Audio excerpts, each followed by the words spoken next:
preparing for the Pinewood community garden. It's going to be a community-based garden that's centered around a co-op. Land has already been identified, but what I wanted to do was to do a proof of concept for the residents before we go all out as to the vision I have for this garden.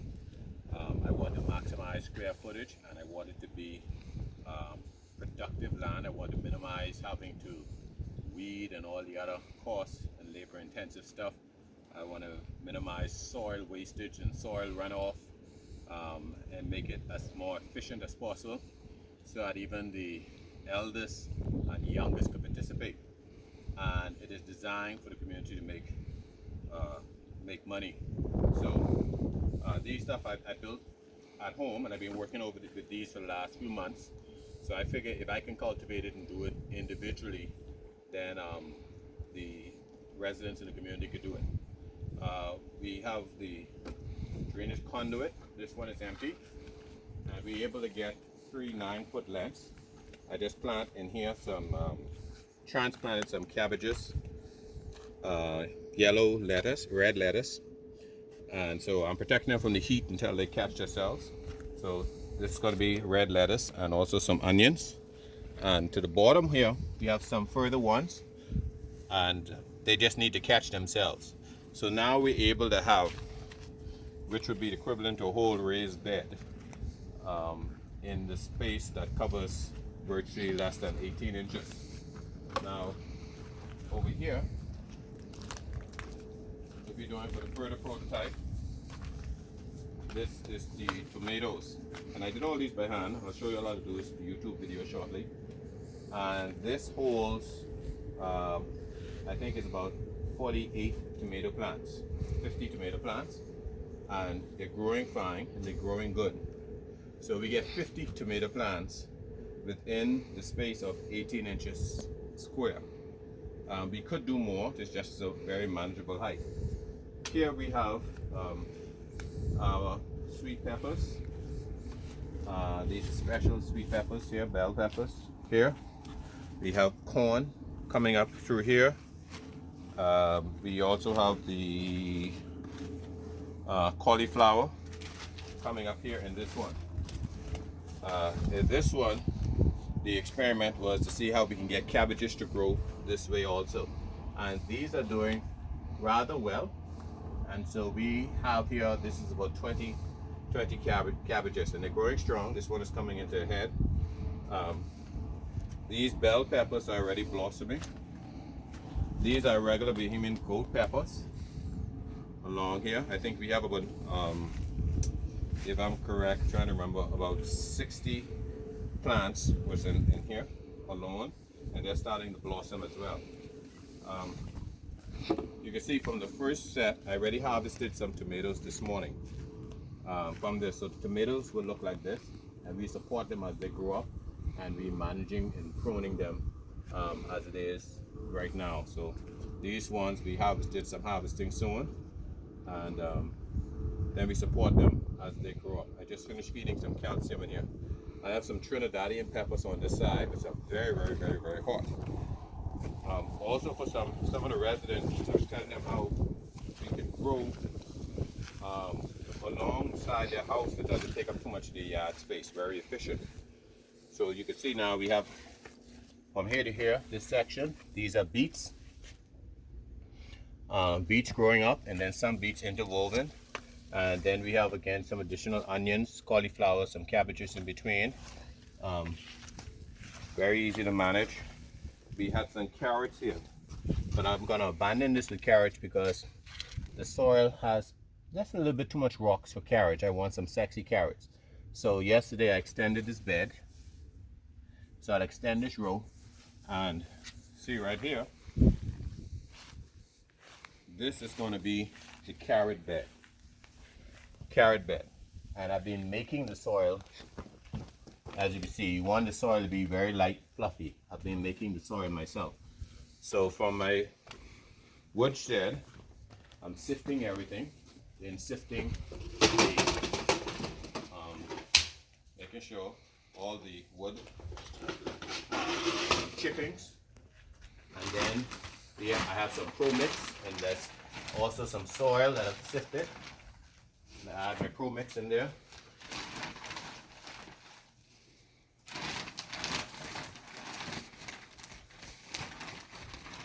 The other one I have to worry about fertilizing. And I'm mixing this in with the natural soil.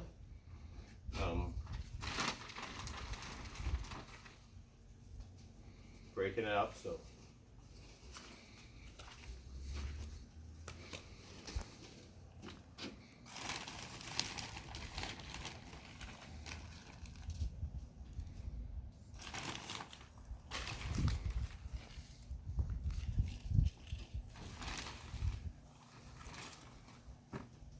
because we want good, strong, healthy plants. We don't want to have to put too much time and energy because, you know, I'm a busy person and most people are too busy. They're concerned about how much time it's going to take. Good garden and cultivation don't have to take a lot of time.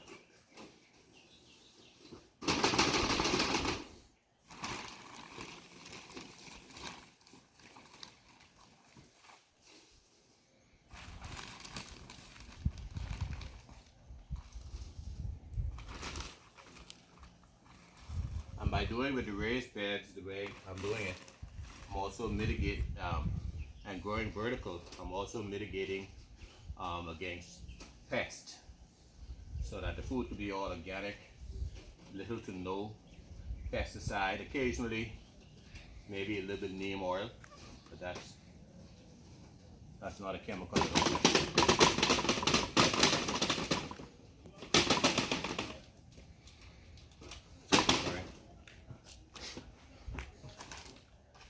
Throwing a little bit of fertilizer, mix it in with the soil at a time.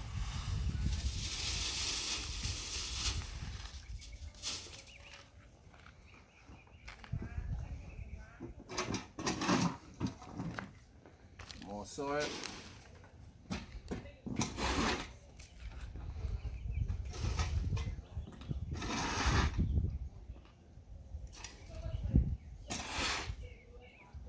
Be careful where you get your soil from, because sometimes these soil that people sell you around here have all kinds of seeds that you don't know where the soil came from. And remember, soil is like STDs, sexually transmitted diseases. You don't know what you're bringing in, so you got to be careful where you get your soil from. I'm sifting out as much of this rock as possible.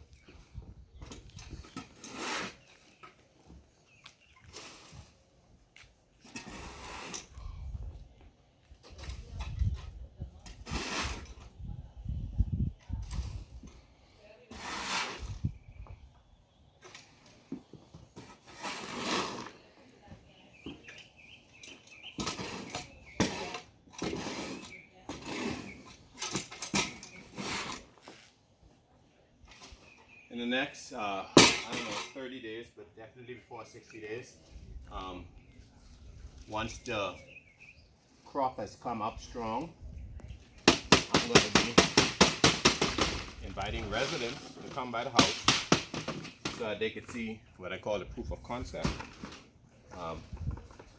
for their participation.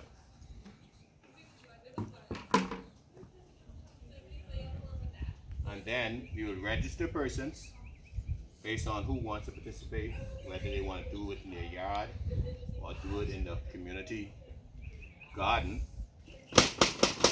Community garden will have different rules because obviously it functions as a cooperative.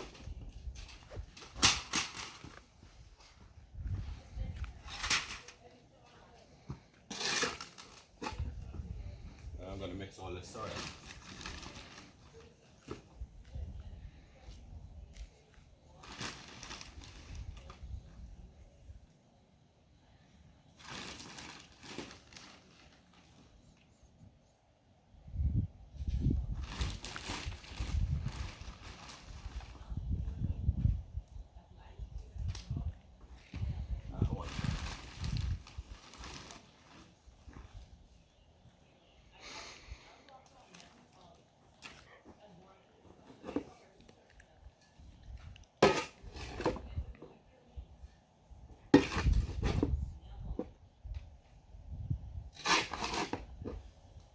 this mixing good.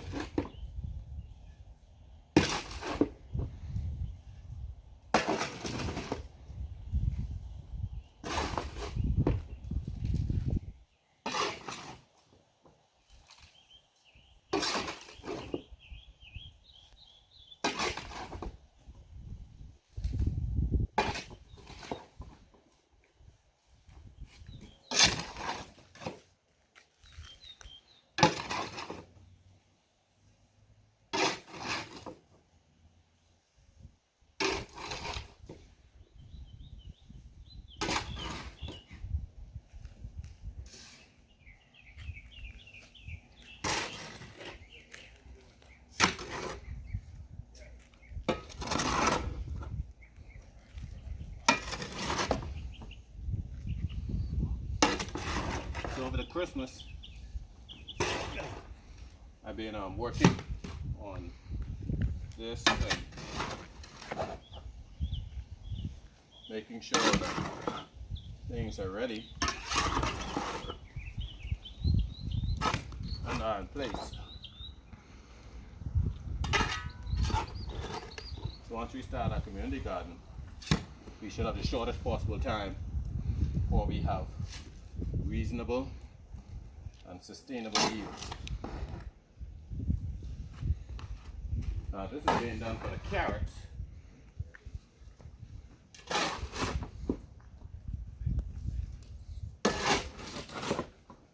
Remember, carrots need very nice,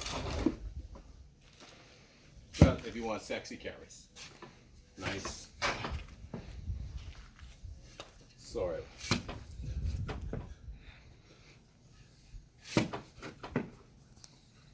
All that organic matter is mixed in there. And, see how fluffy that is? Yeah. What I did do is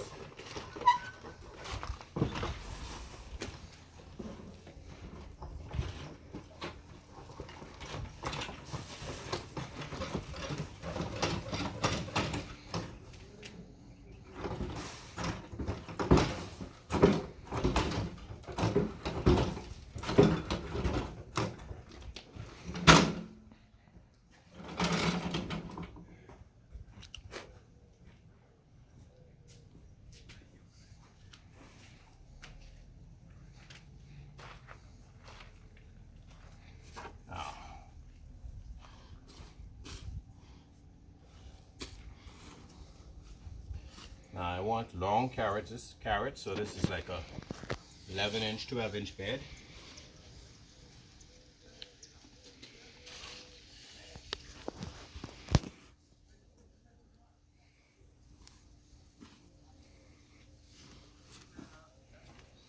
Good drainage.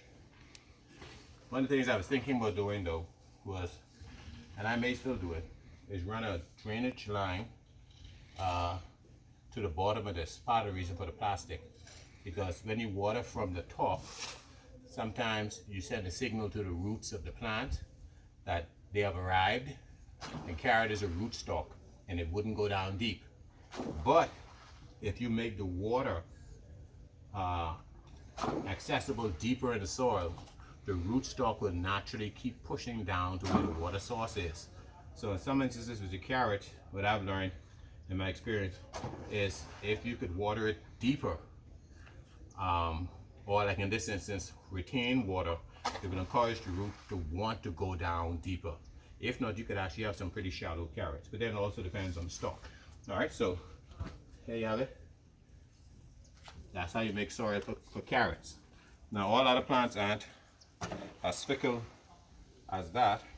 So let's take a quick look at what else we've been doing rather quickly. We have potatoes growing. These are moringa leaves. And if you look here, these are the potatoes. And they're going to grow through. I leave moringa leaves. Moringa leaves are very, very good when they break down, providing nutrients for the soil. And obviously this is keen stalks. Don't mind them. The potatoes will go right through them.